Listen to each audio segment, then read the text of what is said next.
পৃষ্ঠা নাম্বারে আমি একটা গান লিখেছিলাম, সে বোঝে না। এটা কবিতা হিসেবে আমি প্রথমে সৃষ্টি করেছি, পরে গানে রূপান্তরিত করেছি। আসলে আমার গানের গলা নেই, কবিতা আবৃত্তি করার কোনো গলা নেই, তবে লিখতে পারে। লেখা আর আবৃত্তি করা কিন্তু এক নয়। আমি আবৃত্তি করব, যদি কোনো ভুল হয়ে থাকে তাহলে সবাই ক্ষমা দৃষ্টিতে দেখবেন। আমার এই মঞ্চ থেকে আপনাদেরকে স্বাগতম। প্রেমে পড়তে চাই না, তবুও প্রেম জাগে মনে, মনকে বোঝাতে পারে না।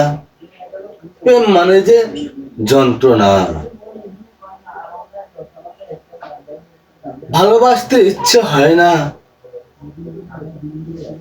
হৃদয়টাও সামলাতে পারে না।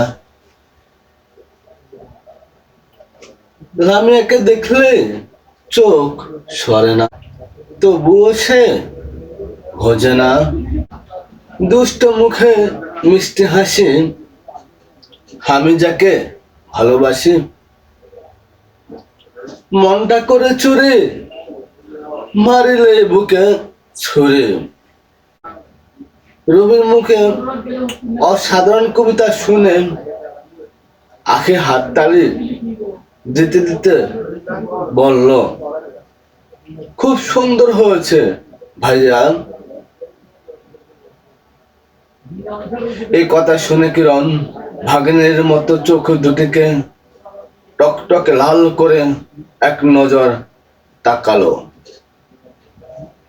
এবার রবি বাসা থেকে উঠে আবারও কিরণকে উদ্দেশ্য করে মিষ্টি কণ্ঠে বলতে লাগলো,